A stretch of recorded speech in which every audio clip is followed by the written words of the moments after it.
Amigos, ¿cómo están ustedes? Muy buenas noches. Esto es Monitor de Negocios, un servidor, Efraín Flores, les da la más cordial de las bienvenidas. Entramos sin más preámbulo con nuestro invitado del día de hoy. Ya algunos de ustedes, por supuesto, lo conocen.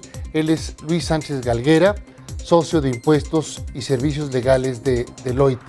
Aquí está con nosotros para platicar sobre, bueno, ya es casi enero y tenemos que platicar del tema que tiene que llegar ya muy pronto. Luis, ¿cómo estás? Bienvenido. ¿Cómo estás, Efraín? Muy buenas noches y gracias por la invitación. Algunos cambios, ¿no? Sobre todo en la parte de deducciones para personas físicas.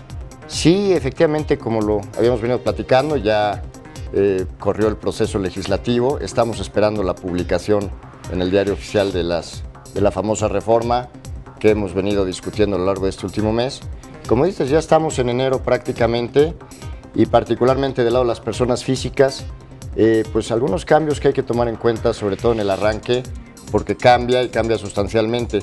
No tanto de que estemos hablando de nuevos impuestos, porque no es así. No hay nuevos impuestos, porque se ha escuchado mucho de que hay nuevos impuestos. Bueno, habría que distinguir, sí hay nuevos impuestos para las personas físicas y para cualquier consumidor. El famoso tema del impuesto a las bebidas saborizadas, del peso por litro. Para adelgazar, para que todos adelgacemos. Para que todos nos enflaquemos. El tema también de los alimentos con alto contenido calórico, sí, mal llamado chatarra por algunos, que también va a tener un impacto a partir de la entrada en vigor de la ley del año que entra. Y ya entra. con eso todos adelgazamos, pues ya ¿no? con eso todos nos ponemos en línea. O nos van a adelgazar los ingresos, es lo que no sé. Yo creo que eso es lo que va a suceder. Yo creo que indirectamente hay un incremento en la carga fiscal para las personas físicas, aunque no se haya publicitado así, particularmente hablando del impuesto sobre la renta. Ahí es donde mencionaba que no es que haya un impuesto nuevo, simplemente hay modificaciones que pueden ser importantes, muy relevantes en algunos casos, para la carga del trabajador, del empleado, del empresario, del inversionista, de cualquier persona física, desde luego que esté en la formalidad y que declare sus impuestos, que sea un empleado cautivo, que sea un inversionista, que sea un profesionista y que desde luego esté en la formalidad. ¿Por qué? Porque se modifican las deducciones, se limitan de manera relevante las deducciones personales que pueden tomar en su declaración. Nosotros tenemos los ingresos que pagan impuestos y a eso se le pueden restar algunos conceptos. Como por ejemplo, ¿cuáles son los más pues relevantes? Mira, los pocos que se tienen es los gastos médicos, los intereses hipotecarios, correcto, los seguros, la prima de seguros de gastos médicos, el transporte escolar obligatorio, los gastos funerarios. El tema es que antes, hasta hoy digamos, se tiene la posibilidad de deducir el total de esos gastos. Si yo incurro y tengo un mal año y tengo una enfermedad, pues puedo deducir los gastos médicos en que incurrí. Si tengo una prima de seguros de gastos médicos, lo puedo hacer, o los intereses de mi crédito hipotecario. A partir del año que viene, la suma de estas deducciones, salvo para el tema de los donativos, va a estar limitada. El número global es de 94,000 pesos en el año. Sí. Nos podemos poner a hacer cuentas, y aunque es mucho dinero, 94,000 pesos, en el contexto 8,000 pesos mensuales. Es una deducción en donde se incluyen los intereses hipotecarios, que además hay que tomar en cuenta para nuestros amigos televidentes, que ya no cualquier crédito hipotecario va a ser deducible, también se limita el importe del crédito. Antes eran deducibles los intereses hipotecarios, con independencia del monto del yo me crédito. compro un departamento de 3 millones de pesos. Bueno, pues ya no es deducible, desafortunadamente, el interés hipotecario respecto de ese crédito, porque va a estar limitado alrededor de 1.200.000 el crédito.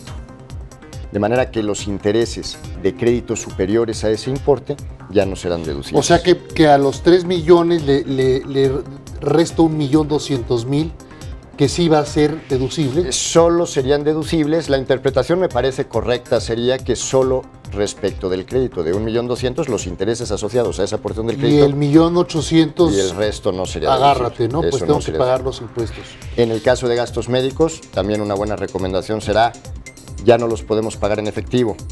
Se tendrán que pagar con tarjeta de crédito o transferencia electrónica. Habrá que estar muy pendiente de que todos nuestros médicos, los consultorios y los grupos de médicos pues estén ya listos con toda la infraestructura bancaria para que podamos hacer nuestros pagos con tarjetas de crédito. Tengo que ir al cardiólogo, tengo que ir a mi neurólogo, o tiene tarjeta o me quedo sin cardiólogo y neurólogo. O con cheque nominativo, O con para, cheque nominativo. para abono en cuenta del beneficiario.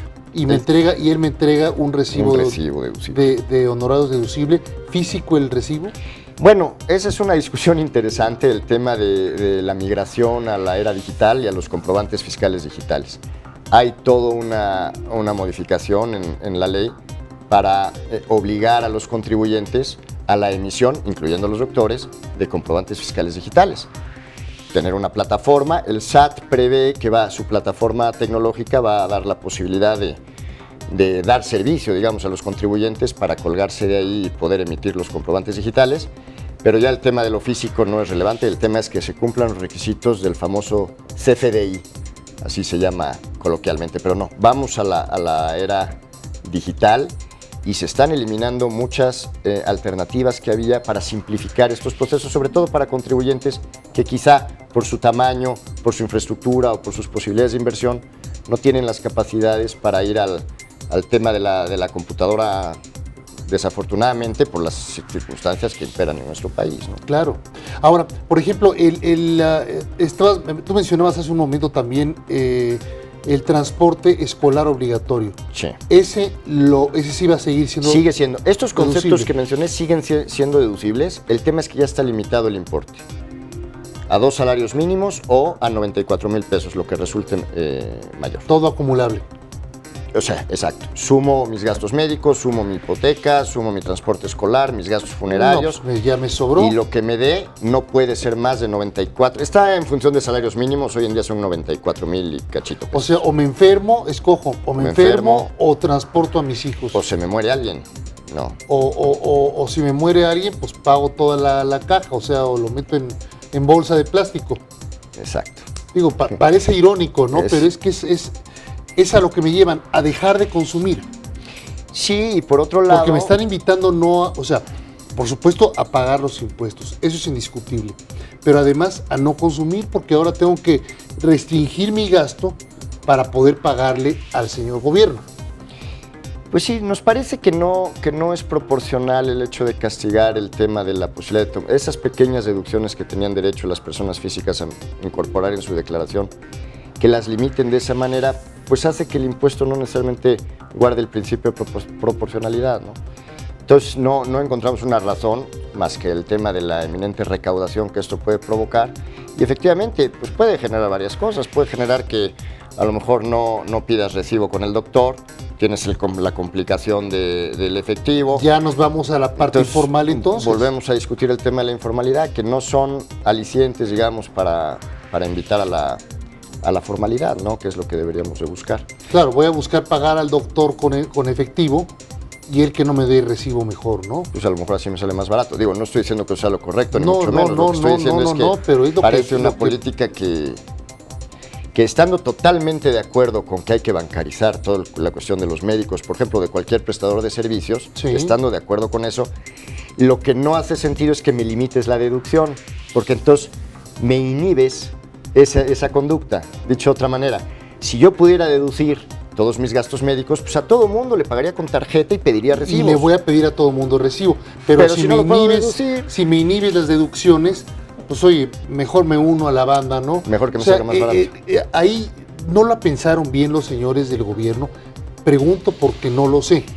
Yo tampoco, Efren, sinceramente, no sé si es insisto, a lo mejor es un tema que va más enfocado a buscar la recaudación per se. Pero urgente. Y apretando a lo que ya habíamos platicado alguna vez, a los mismos de siempre. Esa es un poco la impresión. Porque al mismo tiempo también les incrementas la tasa. Estoy de acuerdo que el incremento en la tasa para las personas físicas es para ingresos ya más altos. Muy altos ya. Ya más altos y va hasta el 35%.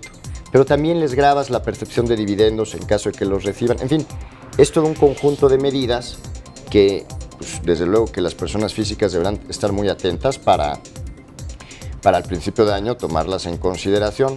Y quizá otro comentario que yo recomendaría para las personas físicas, que si bien no es un impacto directo en su bolsillo, sí puede serlo respecto de las prestaciones que les otorgan los patrones. Los ingresos exentos seguirán exentos para las personas físicas, como la gratificación, el aguinaldo. Pero por otro lado, hay algunos otros como la previsión social, que son exentos y eran deducibles para el patrón. Se limita su deducción, con lo cual los patrones están evaluando o podrían evaluar si continúan otorgando ese tipo de prestaciones, como el fondo de ahorro. Es lo que te los decía, un fondo de vales, ahorro, por ejemplo, ese ¿no? tipo de cosas, ¿no? Entonces, si bien el trabajador no se ve afectado por la cuestión fiscal, sí puede haber una decisión de negocios que obligue a los patrones, porque la carga fiscal se les incrementa al no poderlo deducir, de quitar ese tipo de prestaciones para sus trabajadores. Habrá que estar atentos, nada más a ver cómo reaccionan las empresas y que los trabajadores no se vean impactados por este tema.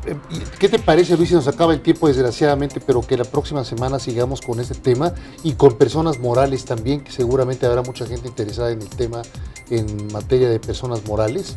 Si usted tiene alguna duda, algún comentario, algo que le quiera preguntar a Luis, con mucho gusto, arroba Efrem-Flores, arroba Efrem-Flores, y le estaremos juntando las preguntas a Luis para que se las pueda hacer usted y responderlas la próxima semana. Con mucho gusto, muchas gracias, Efrén, un gusto estar aquí como siempre. Luis Sánchez Galguera, socio director de impuestos de Deloitte, aquí en Monitor de Negocios.